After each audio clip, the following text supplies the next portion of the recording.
الحمد للہ رب العالمین والصلاة والسلام علی سید الانبیاء والمرسلین اما بعد فاعوذ باللہ من الشیطان الرجیم بسم اللہ الرحمن الرحیم۔ الحمدللہ بخاری شریف کی 30ویں حدیث پر ہمارا کلام چل رہا ہے، اور اس حدیث کا جو عنوان یا باب قائم کیا ہے وہ ہے کہ المعاصی من امر الجاہلیہ، یعنی گناہ جو ہیں یہ جاہلیت کے معاملات میں سے ہیں، امر جاہلیت میں سے ہیں۔ گویا کہ جس میں جہالت کا کچھ اثر ہوتا ہے اس سے پھر خطا کا صدور ہوتا ہے۔ اور اس کے تحت جو حدیث کریمہ امام بخاری رحمۃ اللہ علیہ لائے ہیں وہ میں نے آپ کو بتایا، حضرت معرور رضی اللہ تعالی عنہ سے روایت ہے۔ وہ کہتے ہیں کہ ربضہ کے مقام پر ابو ذر غفاری رضی اللہ تعالی عنہ سے شرف ملاقات حاصل ہوا تو میں حیران ہوا کہ آپ کے جسم پر جیسا لباس تھا آپ کے غلام کے جسم پر بھی ویسے ہی لباس تھا۔ حالانکہ عموماً ایسی ہوتا ہے، اس دور میں بھی ایسا ہوتا تھا کہ آقا اچھے لباس میں ہے تو غلام پھٹے پرانے لباس میں ہے، اور آقا یہ کیسے پسند کر سکتا ہے کہ میرا غلام لباس کے معاملے میں میرے برابر ہو جائے؟ تو حیرت زدہ ہوئے کہ یہ مساوات تساوی کیوں ہے؟ تو سوال کر ڈالا۔ ابو ذر غفاری رضی اللہ تعالیٰ عنہ نے ہیلا بہانہ جھوٹ اور کچھ ٹیڑھا میڑھا کلام، کچھ زومانی کلام کرنے کے بجائے بالکل واضح طور پر اپنے ماضی کا ایک معاملہ ذکر کر دیا کہ میں نے اصل میں اپنے اس غلام کو کچھ برا بھلا کہا تھا کسی کام پر، اور میں نے اس کو اس کی ماں کی وجہ سے عار دلوا دی تھی، یہ یوں کہا تھا اے کالی کے بیٹے۔ تو نبی کریم صلی اللہ علیہ وسلم نے اس کو سماعت فرمایا تو مجھے تنبیہ کی کہ ابو ذر آپ میں ابھی تک کچھ جہالت کا اثر موجود نظر آتا ہے، یعنی یہ جاہلوں کا کام ہے اس طریقے سے کہنا، آپ کا یہ منصب نہیں، اس طرح نہیں کہنا چاہیے تھا۔ اور پھر نبی کریم صلی اللہ علیہ وسلم نے ارشاد فرمایا کہ یہ غلام تمہارے بھائی ہیں، اللہ تبارک و تعالیٰ نے انہیں تمہارے قبضے میں دیا ہے تو ان کا خیال بھی رکھو، چنانچہ جو خود کھاتے ہو انہیں کھلاؤ، جو خود پہنتے ہو انہیں پہناؤ، اور ان سے ایسا کام نہ لو کہ بیچارے یہ اس کے بوجھ تلے دب کر شدید تکلیف محسوس کریں۔ ہاں اگر ایسا کام کروانا ضروری ہی ہو تو پھر خود بھی ان کی مدد کرو اور اس کام کے بوجھ کو ان سے ہلکا کر دو۔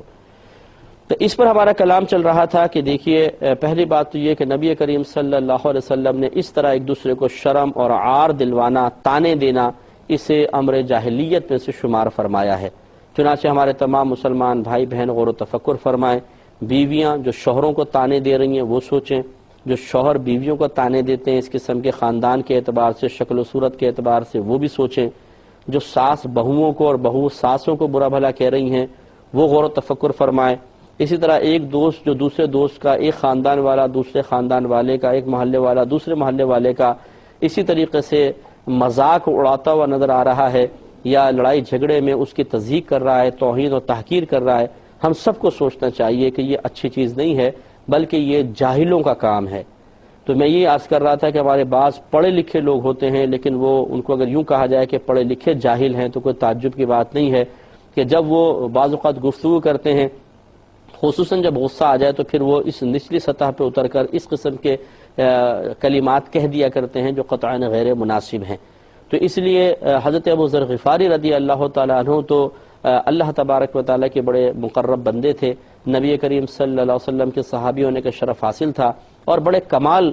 کے حامل تھے، لہٰذا آپ نے نہ صرف اپنی خطا کا اقرار کر لیا بلکہ اس کے تدارک کے لیے آپ نے یہ عمل کیا کہ سرکار کے فرمان کے مطابق اپنے غلام کو ویسا ہی لباس پہنانا شروع کر دیا جیسا خود پہنتے تھے، اور لازم بات ہے پھر کھلاتے بھی ہوں گے جیسا خود کھاتے تھے، اور اس کے کاموں میں تعاون بھی کرنا شروع کیا ہوگا۔ لہٰذا ہمیں بھی کوشش کرنی چاہیے کہ اپنی سابقہ زندگی پہ نگاہ دوڑائیں۔ سب سے پہلے تو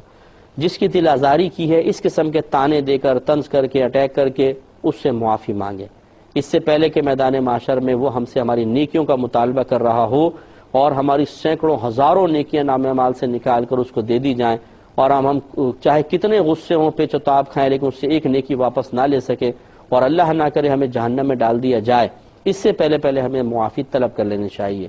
اور بالکل اس پہ شرم محسوس نہ کریں، جھجک محسوس نہ کریں۔ اگر ہم اپنے ماتحت سے معافی مانگ لیں گے کوئی چھوٹے نہیں ہو جائیں گے، شوہر بیوی سے معافی طلب کر لے گا کوئی چھوٹا نہیں ہو جائے گا، اگر ساس اپنی بہو سے معذرت کر لے تو کوئی بری بات نہیں ہے، یہ کر لینے میں حرج نہیں ہے، سامنے والا مانتا ہی نہیں مانتا اس کی الگ مرضی ہے، ہمیں اپنا کام پورا کر لینا چاہیے، اور آئندہ کے لیے پھر ایک لائے عمل تیار کرنا چاہیے کہ اپنی زبان کی حفاظت کریں اور اس قسم کے جملے کسی کے اوپر نہ داغیں کہ جس سے اس کی دل آزاری ہو اور وہ شرم و عار، شدید شرم و عار محسوس کرے کہ یہ سمجھداروں اور پڑھے لکھوں کا کام نہیں ہے، جاہلوں کا کام ہے۔ اور جس طریقے سے جہالت بری، ایسی لقب جاہل بھی برا۔ اگر کوئی ہمیں بولے تم جاہل ہو تو ہمیں بڑا برا لگے گا، جاہل کہہ رہے ہو، تو پھر وہ جاہلوں والا ہمیں کام بھی نہیں کرنا چاہیے۔ اللہ تعالیٰ مجھے بھی توفیق عطا فرمائے، آپ کو بھی اللہ تعالیٰ توفیق عطا فرمائے۔ دوسری بات یہ کہ نبی ہمارے مذہب اسلام نے جو ہمارے ماتحت ہیں ان کی بھی کچھ حقوق ذکر کیے ہیں کہ ایسا ان کے ساتھ رویہ اختیار نہ کرو کہ انہیں مطلب حقارت کا احساس ہو، اور خدا نہ خواستہ ہمارے رویے کی وجہ سے وہ اللہ تعالیٰ کی بارگاہ میں شکوہ کر بیٹھیں کہ اللہ تعالیٰ تو نے جو تقسیم فرمائی ہے، نعمتوں کی تقسیم، اختیارات کی تقسیم، وہ معاذ اللہ صحیح نہیں ہے کہ ان کو بڑا اختیار دے دیا، مجھے کم، انہیں دولت دی مجھے کم، یہ توازن نہیں ہے، میرے ساتھ ایسا کیوں ہوا۔ اس قسم کے اس کے دل میں خیالات آ سکتے ہیں، اور اگر ہمارے منفی رویے کی وجہ سے اس کے دل میں اس قسم کے خیالات آئے تو وہ تو خود قابل گرفت تو ہوگا ہی ہوگا، لیکن چونکہ ہم اس کا سبب بنے ہیں تو ہو سکتا ہے ہماری گرفت پہ ہو جائے۔ اس لیے ہمیں چاہیے کہ اب غلاموں کا دور تو نہیں رہا، لیکن اپنے نوکروں کا تو دور اب بھی ہے نا، تو اپنے نوکروں کے ساتھ اچھا سلوک کرنے کی کوشش کرنی چاہیے۔ اب ہمارے آج کل کے دور میں بہرحال اگر آقا اس زمانے میں بڑے اچھے تھے تو نوکر بھی اس زمانے میں بڑے اچھے تھے۔ ان کا اگر حضرت ابو ذر غفاری رضی اللہ تعالیٰ انہوں نے خیال کیا ہوگا تو ایسا نہیں کہ انہوں نے کوئی ناجائز فائدہ اٹھایا۔ ہمارے ہاں یہ ایسا ہوتا ہے، یہ بالکل حقیقت ہے کہ اگر نوکر کے ساتھ تھوڑا اچھا سلوک کیا جائے تو اس کا دماغ آسمان پہ پہنچ جاتا ہے۔ اگر اس کو اچھا لباس دے دو، تنخواہ اچھی دے دو، اس کو اپنے ساتھ بٹھا کے کھلا لو تو وہ سمجھتا ہے پتہ نہیں میری تو کتنی امپورٹنس ہے، تو اس کے نخرے بن جاتے ہیں اور پھر وہ اس کا ناجائز فائدہ اٹھانے کی کوشش کرتا ہے۔ تو اب اس میں توازن کیسے قائم کیا جائے؟ تو اس کا حل یہ ہے کہ پہلے انسان ایک احسان کا سلسلہ کرنے کی کوشش ضرور کرے کہ اپنے نوکر کے ساتھ مناسب کلمات میں الفاظ کہے، مطلب تخاطب رکھے، مناسب الفاظ اس کے لیے استعمال کرے، خواہ مخواہ اس کی کوئی توہین نہ کرے، برے الفاظ نہ کہے، اس کو عزت دے، اس کو اچھی چیز کھلانے کی کوشش کرے، اچھا لباس دینے کی کوشش کرے، اور اس کا رزلٹ دیکھے کیا ہے۔ اگر یہ سمجھتا ہے کہ رزلٹ کوئی خراب نہیں آیا بلکہ وہ بڑا ایک اچھے خاندان سے تعلق رکھنے والا ہے کہ اپنے مالک کے، اپنے افسر کے یا اپنے بڑے کے احسان کو مانتا ہے اور دیانتداری سے کام کر رہا ہے، اپنے عمل میں کوتاہی نہیں کرتا بلکہ پہلے سے بڑھ کر کام کرتا ہے کہ جی جب مالک میرا اتنا خیال کر رہا ہے تو میں بھی انشاءاللہ بڑا اچھا کام کر کے دکھاؤں گا، تو اس سلسلے کو بالکل قائم و دائم رکھا جائے اور اپنے احسان کے سلسلے کو بلکہ کچھ بڑھا دیا جائے تو کوئی حرج نہیں ہے۔ لیکن اگر ہم یہ دیکھتے ہیں کہ ہمارے اس اچھے رویے سے وہ منفی اثر قبول کر رہا ہے اور وہ مطلب ایسا جاہل آدمی ہے کہ وہ اب نخرے کرنے لگ گیا ہے اور اس کے لہجے میں ذرا اکڑ پیدا ہو گئی ہے اور وہ آپ نرمی سے بات کرتے ہیں، وہ الٹا سختی سے بات کرنا شروع کر دیا ہے کہ یوں سمجھ کے کہ شاید میں ان کی مجبوری بن گیا ہوں، تو پھر اس کو تھوڑا بہت احساس دلانے کے لیے اس کے ساتھ کوئی مطلب نوکروں والا ہی سلوک کر لینا، لیکن اصلاح کی غرض سے، اس میں کوئی حرج نہیں ہے۔ یہ میں نہیں کہہ رہا ہوں کہ اس کو مارنا شروع کر دیں، پیٹنا، گالیاں بکنا شروع کر دیں، لیکن ٹھیک ہے اس سے مراعات میں کمی کر دیں، یا پھر اگر وہ بالکل بہت زیادہ بگڑ چکا ہے تو ٹھیک ہے جی آپ اپنا راستہ لیں، کسی دوسرے کو رکھ لیں، تو پھر اس کو احساس ہوگا کہ نہیں اصل میں یہ مالک کا جو بھی عمل تھا یہ اس کے اندر اچھے اوصاف کا نتیجہ تھا، میرا اپنا ذاتی کمال نہیں تھا۔ تو خلاصہ کلام یہ ہے کہ اس طرح آزمائے بغیر تو ہم کوئی فیصلہ نہیں کر سکتے، تو اس لیے بہرحال اپنے ماتحت کے ساتھ اچھا سلوک کرنا چاہیے۔ کبھی کبھار کوئی ایسا ہو جائے کہ خدا نخواستہ کوئی ہائپر ہو گئے اور ہم نے کوئی سخت جملہ بول بھی دیا تو بہرحال بتقاضۂ بشریت اللہ تعالی ہمارے باطن کے احوال کو سمجھنے والا ہے، وہ درگزر فرمائے گا، لیکن اس میں بھی اگر ہم معذرت کر لیں تو کوئی حرج نہیں ہے، یہ بہت اچھی بات ہے۔ اور ایسے شخص کا ہم نے عموماً یہی دیکھا ہے کہ بہرحال ایسے بھی ہیں کہ جو اپنے اس طرح کے کسی کے نرم رویے سے ناجائز فائدہ اٹھاتے ہیں اور وہ خود کیونکہ بد باطن ہوتے ہیں تو دوسرے کی بھی نیت پہ شک کرتے ہیں کہ نہیں یہ اس لیے مجھے مراعات دے رہے ہیں کہ میں کچھ ہوں، تو لیکن یہ بہت کم دیکھا ہے، اکثر ایسا ہی ہوتا ہے کہ قدر کی جاتی ہے کہ نہیں جب مالک میری قدر کر رہا ہے، میرا سیٹھ میری قدر کرتا ہے تو پھر میں بھی کام کر کے دکھاتا ہوں، تو اچھا کام کرتے ہیں۔ تو بہرحال یہ جب تک ہم آزمائیں گے نہیں تب تک نہیں ہوگا۔ دوسری بات یہ ہے کہ حضرت ابو ذر غفاری رضی اللہ تعالی عنہ کا جیسا خود آپ نے لباس پہنا اسے بھی لباس پہنایا، آپ کا یہ عمل ثابت کرتا ہے کہ آپ کے دل میں تکبر نہیں تھا، غرور نہیں تھا، بڑا پن نہیں تھا، اسی لیے اپنے ماتحت کو اپنے جیسا لباس پہنایا۔ ہم اس طرح کا نہیں کرتے ہیں، ہم ایک نوکر کو نوکر کی سطح پہ رکھنے کی کوشش کرتے ہیں، ہم نہیں چاہتے کہ وہ بہت زیادہ اوپر آئے۔ تو بہرحال یہ بعض اوقات حکمتاً بہتر بھی ہوتا ہے، لیکن اس میں حکمت اور مصلحت کار فرماؤ یہ بہت اچھا ہے، تکبر و غرور نہیں ہونا چاہیے۔ اگر تکبراً اور غرور کی وجہ سے ہم نے کسی مسلمان کو حقیر سمجھ کے اسے نیچے رکھنے کی کوشش کی تو ہمارے یہ اوصاف، ہماری یہ صفات رذیلہ یہ اللہ تعالیٰ کی بارگاہ میں ضرور قابل گرفت ہوں گی۔ اس لیے گھر میں جو خانسامہ ہیں، نوکر ہیں، ماسیاں ہیں، آپ انہیں اچھا لباس دینا چاہیں تو دے دیں، لیکن اگر آپ اتنے اعلیٰ درجے کا نہیں دیتے ہیں جیسے آپ پہنتے ہیں تو یہ کوئی قابل گرفت جرم نہیں ہے، یہ کوئی واجب نہیں ہے کہ آپ ویسے لباس دیں، یہ تو ایک مستحب کام کا بیان ہے۔ نبی کریم صلی اللہ علیہ وسلم کا حکم کسی چیز کو واجب کرنے کے لیے، اس مقام پر کسی چیز کو واجب کرنے کے لیے نہیں ہے۔ تو اس لیے یہ ہوتا ہے بعض اوقات کہ اگر آپ نوکر کو اچھا لباس پہنا دیں گے وہ کام کیا کرے گا پھر؟ اگر ڈسٹنگ کرنی ہے، صفائی کرنے تو نہیں کر سکے گا۔ ہاں یہ ہے کہ عید بقرعید پہ آپ نے اچھا لباس دے دیا، ذرا قیمتی لباس دے دیا تو بہت ہی اچھی بات ہے۔ یوں ہی اپنے ساتھ اسے بٹھا کر کھلانا،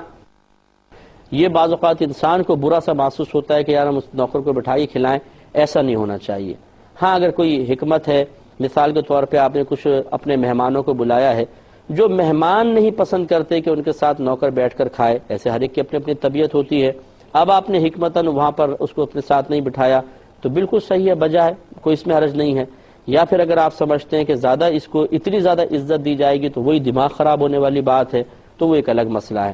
تو یہ ایک صحیح مصلحت کی بنا پر تو ایسا ہو سکتا ہے کہ اس کو اپنے ساتھ نہ کھلایا جائے، لیکن ویسے اگر کوئی اچھا سلجھا ہوا آدمی ہے، پڑھا لکھا ہے، اور کوئی پردے وغیرہ کے گھر کے معاملات بھی ایسے نہ ہوں، مثلا مرد علیحدہ کھانا کھاتے ہیں، گھر کی عورتیں علیحدہ اور مرد اپنے ساتھ اس کو بٹھا کے کھلا لیں، تو یہ بہت ہی افضل ترین عمل ہے اور اللہ تعالیٰ کو بڑا محبوب ہے۔ اور کم از کم ایسا تو ہم کر سکتے ہیں کہ اپنے ساتھ بٹھا کے نہ کھلائیں تو جو جیسا ہم کھا رہے ہیں ویسا اسے بھی کھلا دیں۔ اگر ہم اچھی ڈشیں کھا رہے ہیں اور ہم اسے بالکل ایک بوٹی بھی نہ دیں، ڈسٹ بن میں اٹھا کر پھینک دیں، لیکن اپنے نوکر کو نہ دیں تو یہ بڑی غیر مناسب بات ہے۔ تو اسی میں سے تھوڑا سا اسے بھی نکال دیں، چلے وہ اپنے کوارٹر میں جا کے کھا لے، یا اگر وہ صرف گھر میں آ کے کام کر کے چلا جاتا ہے تو گھر کی ایک سائڈ میں بیٹھ کے کھا لے، اس میں میرے خیال میں کوئی حرج نہیں ہے، اللہ تعالیٰ برکت ہی دے گا۔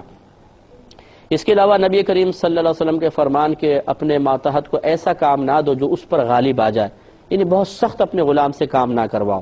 ہمارے ہاں بھی ایسا ہوتا ہے، ایک تو چائلڈ لیبر ہمارے ہاں ہوتی ہے، یہ ویسے ہی شرعاً بھی منع ہے اور ہمارے قانون کے اعتبار سے بھی منع ہے کہ چھوٹے چھوٹے بچوں سے اتنا سخت کام کروایا جاتا ہے کہ الامان والحفیظ،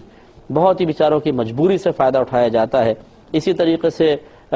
بڑے جو لوگ ہوتے ہیں، یعنی بڑی عمر کے لوگ ہوتے ہیں، انہیں بھی بعض اوقات فیکٹریز وغیرہ میں اور دیگر دکانوں وغیرہ پر اتنی ہارڈ ورکنگ ان سے کروائی جاتی ہے، ٹائٹ کام، سخت کام، اور تنخواہ بالکل تھوڑی سی۔ یہ اصل میں کسی کی مجبوری سے ناجائز فائدہ اٹھانا ہے۔ ایک آدمی غریب ہے بیچارہ، اس کے گھر کا دار و مدار اسی نوکری پر ہے، آپ اس لیے اس کی مجبوری سے فائدہ اٹھا رہے ہیں، اس سے تین آدمیوں کا کام لے کے تنخواہ ایک آدمی کی دے رہے ہیں، کل بروز قیامت اس کا حساب دینا پڑے گا۔ آج تو بڑی چالاکی اور سمجھداری سے فخراً بتاتے ہیں کہ ارے بھائی اپنے تو ایک آدمی رکھتے ہیں، 3 آدمی کا کام نکال لیتے ہیں۔ یہ سمجھداری ہوشیاری نہیں ہے، یہ اپنے آپ کو بالکل ایسا سمجھ لے کہ کوئی دلدل میں اتر رہا ہو اور پھر وہ فخر کر رہا ہو کہ ہم تو جب زمین پہ چلتے ہیں تو پاؤں رکھتے ہیں تو زمین بھی دب جاتی ہے ہمارے پاؤں کے نیچے۔ تو بھائی دب نہیں رہی، بلکہ یہ تو دلدل ہے جو اپنے اندر آپ کو کھینچ رہی ہے، اور ایک وقت آئے گا کہ آپ سر تک اس میں دھنس جائیں گے اور سانس لینا بھی مشکل ہو جائے گا اور دم نکل جائے گا۔ تو اس لیے آپ کو ہمیں یہ دیکھنا ہوگا کہ جب ہم کسی کو اپنا ماتحت رکھتے ہیں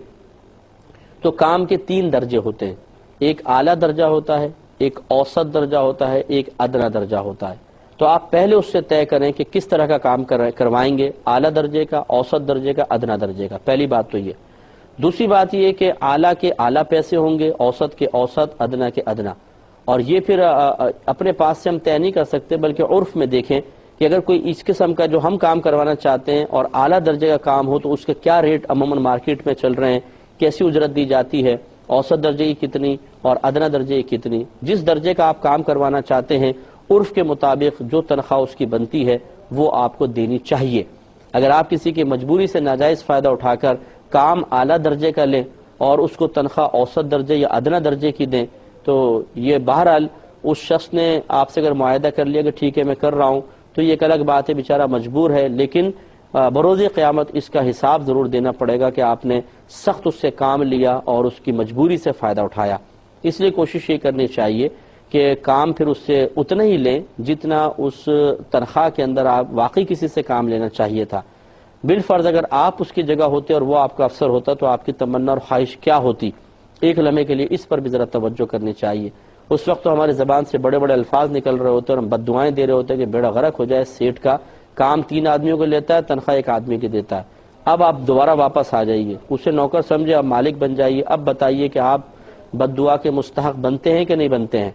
تو اس لیے ہماری گزارش یہ ہوگی، ہم صرف سمجھا سکتے ہیں بھائی اور کچھ بھی نہیں کر سکتے۔ اگر برا لگ رہا ہو کسی کو یہ بات تو معذرت کے ساتھ کہ کام جتنا اتنا ہی لیں جتنی تنخواہ ہے۔ اگر جتنی آپ تنخواہ دے رہے ہیں تنخواہ کم کام زیادہ لیں گے تو اس کا بھی حساب و کتاب ہوگا، اور میدان معاشر میں بہرحال اس کا جواب دینا پڑے گا، وہ سوال کر سکتا ہے۔ اور بالفرض اگر آپ زیادہ کام کروانے پہ مجبور ہیں، لیبر نہیں مل رہی ہے، تو پھر جیسے نبی کریم صلی اللہ علیہ وسلم نے فرمایا کہ آپ خود تعاون کریں، کچھ ایسا سبب بنائیں کہ اس کے اوپر کام کا لوڈ کم سے کم ہو۔ ہمارے نبی کریم صلی اللہ علیہ وسلم نے ایسا نہیں کیا کہ ہمیں تلقین تو کر دی اور خود غافل ہوں، نہیں، بلکہ سیدہ عائشہ صدیقہ رضی اللہ تعالی عنہا خود اس حدیث کے راویہ ہیں، کہتی ہیں کہ نبی کریم صلی اللہ علیہ وسلم اپنے خادم کے ساتھ مل کر اس کا ہاتھ بٹایا کرتے تھے، بعض اوقات تو چکی تک پیس لیا کرتے تھے۔ آپ اندازہ کریں کہ اگر ہمارے نبی کریم صلی اللہ علیہ وسلم اپنے ماتحت کو وہ کام سخت قسم کا دیتے تھے تو ہاتھ بٹا لیا کرتے تھے اس کے ساتھ، تو اس میں کوئی شرم و عار کی بات نہیں ہے۔ وہ بھی آخر انسان ہے، اس بیچارے کی بھی ہڈیاں ہیں، اس بیچارے کی بھی آخر طبیعت ہے۔ ہم اس سے بہت زیادہ ہارڈ ورکنگ کروائیں، سخت کام کروائیں اور پھر اس کی مدد بھی نہ کریں، تنخواہ بھی تھوڑی سی دیں، تو یہ ایک ظلم عظیم ہے، اس پر ہمیں توجہ کرنے کی بہت زیادہ ضرورت ہے۔ تو اب ذرا اس پر غور و تفکر کر لیں کہ دیکھیں ہر چیز، ہر معاملے کے اندر تھوڑا سا سوچنا پڑتا ہے۔ پھر ہر شخص کے کیسز مختلف ہوتے ہیں، ڈیفرنٹ کیسز ہوتے ہیں۔ ضروری نہیں ہے کہ گھر کے اندر جو نوکر کا معاملہ ہے آپ کے گھر میں بھی ہو، تو ہر ایک اپنے اپنے طور پہ غور و تفکر کرے۔ چنانچہ ہم غور کریں کہ ہم نے کسی کے ساتھ زیادتی کی ہے، زیادہ سخت کام لے رہے ہیں، کھانے پینے کے معاملے میں، لباس کے معاملے میں بغیر کسی وجہ کے تکبر ناانصافی کی جا رہی ہے یا حقارت کا سلوک کیا جا رہا ہے، تو اپنے آپ کو تھوڑا سا چینج کریں، تھوڑا سا اپنے آپ کو تبدیل کریں۔ زندگی دیکھیں بہت تیزی سے گزر رہی ہے، کچھ دن کچھ سانسیں باقی ہیں، یہ بھی گزر ہی جائیں گے۔ اصل جو ہمیں پتہ چلے گا وہ مرنے کے بعد پتہ چلے گا، جب ہم قبر میں پہنچیں گے، اللہ تعالیٰ کی بارگاہ میں پہنچیں گے اور وہاں اعمال کا بدلے کا اندازہ ہوگا کہ اعمال کے کیا کیا بدلے ہوتے ہیں، کیا کیا بدلے ہو سکتے تھے اگر ہم اس کو اپنے رویے کو بدل لیتے۔ لیکن وہاں جا کے اندازہ کرنا، وہاں جا کے علم یقین یا عین الیقین حاصل کرنا پھر نافع نہیں ہوگا، کیونکہ اب کوئی اور ایسی زندگی نہیں ملے گی جہاں پر جا کے ہم اس کا تدارک کر سکیں۔ اس لیے ہر شخص اپنا کیس خود دیکھے اور دوسرے کو نہ دیکھے دوسرا کیا کر رہا ہے کیا نہیں کر رہا، ہم دیکھیں کہ ہم کیا رویہ اختیار کر رہے ہیں اور کیا کرنا چاہیے، اس کے مطابق اپنے آپ کو بہتر سے بہتر بنائیں۔ اللہ تبارک و تعالی سے دعا ہے کہ اللہ تعالی مجھے بھی اور آپ کو بھی ان باتوں پہ غور و تفکر کی توفیق عطا فرمائے، آمین۔ وآخر دعوانا ان الحمدللہ رب العالمین۔